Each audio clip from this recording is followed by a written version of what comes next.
Welcome here to TalkFCB and welcome to the Europa League. Now those are words that I never expected to say on this channel, and after this season I hope I never have to say them again. But I do want to say this, before we get in here to the Europa League, we're in it now. We ourselves were not good enough in the Champions League. That allowed us to drop down into this competition. And I don't think we, as a club right now, are at the kind of level where we could be looking down on any competition, where we can be casting any competition aside. Let's use this opportunity to give our young players some more experience on the big European stage, because this is still a very big clash. And let's also not forget that the Europa League is another direct route back to the Champions League. That is where we want to be, and for me the only thing that would be worse than dropping down into the Europa League would actually be to get knocked straight out of it. So let's come together, let's give it our all as Barcelona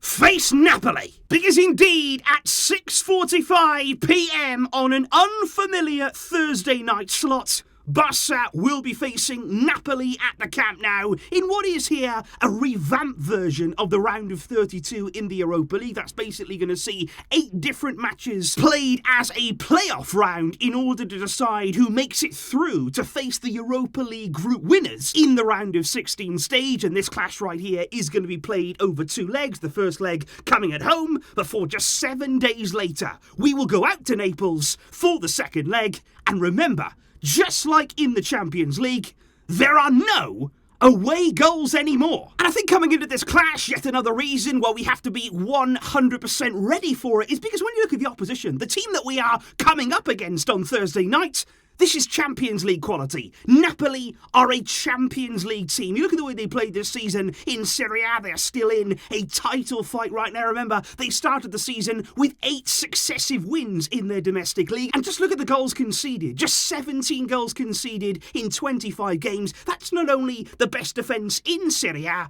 but only Man City and Sevilla have a better defensive record across the top 5 leagues in Europe. And one thing to bear in mind as well when we're talking specifically about Napoli in the Europa League, because in the group stage they hit 15 goals in total in just 6 games, which is already very impressive, but 7 of those 15 goals came after the 75th minute mark, which for Barca means you can't afford any lapses, you cannot afford anything less than 100% focus to get this job done. Because when you are looking at the form head-to-head in terms of the two teams, I think Barca's form is not bad at all, especially in recent games. You look at our last home game against Atlético Madrid, that is basically about as good as it can get for us. But the question will be, after a difficult game on Sunday, we struggled our way through the Catalan derby. How now are we going to bounce back from that? What sort of Barca are we going to see arrive into this game and really embrace this opportunity in the Europa League? And when you are looking firstly at the expected lineup from our visitors, you will see right the way through Napoli's team, top quality. You got the likes there of Koulibaly at centre-back. You got Fabian Ruiz in midfield, who Barca have been linked to on many occasions. And in the forward areas there, Lorenzo Insigne, Zielinski pushing on from midfield. And I have to especially mention the pace in behind from Victor Osimhen. He is an absolutely fantastic young centre-forward. But the intriguing part about that is, on Wednesday morning, he did not train with his Napoli teammates. He's still expected to make the trip, but he did not train today. And also the likes of Lobotka, he's not going to be there. Politano's not going to be available. And also Hirving Lozano is out for Napoli. So by no means are they going to be at full strength. But for Barca, of course, it's going to be all about how we perform. Of course, the spotlight once again is going to be on Xavi, is going to be on his players. But of course, we will not be able to count upon Ronald Araujo, who tried his best. There was even talk that he was going to force himself to play this game, but he is not going to be back in time to face Napoli. There's still no Clement Longley at centre-back, and there's also no Dani Alves, who is not registered for the Europa League, meaning that in defence, we do have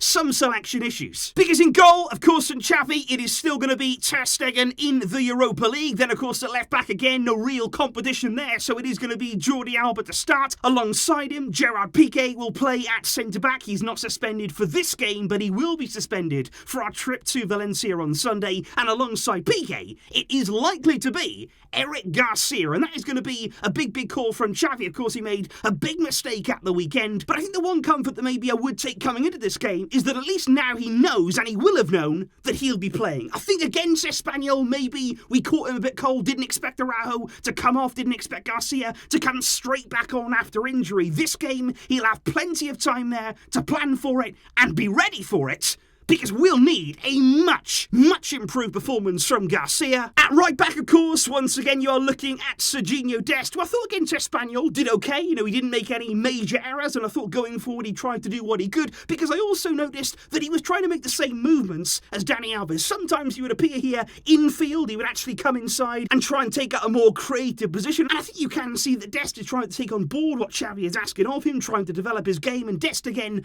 big match this will be if he does indeed start. But it's in midfield where I do want to see one big change, and I do think this is a game right here where you don't need to start Sergio Busquets, because given the fact we're playing now every 4 days, he does not need to be starting in this game. I thought he looked weary against Espanyol, far too many passes went astray, and that's why now just give Frenkie de Jong an opportunity in that holding role. Let's play him here at a big European game. It's the Europa League. Let's give him that opportunity at the base of our midfield, and then, as we spoke about yesterday, maybe you could line up with Pedri and Xavi, both in central positions, both of them there at the heart of midfield, pulling the strings, because up front, I think we should be lining up here with 3 traditional forward players on the right-hand side. Do not take Adama Traore out of this team. He has been electric and a constant threat since he arrived back at the club. On the left-hand side, though, I would shift Ferran Torres out to that position. I don't think that he should be playing centrally in this game, but I would shift him out to the wing where we have seen him cutting in on that right foot, and that could be a very exciting thing.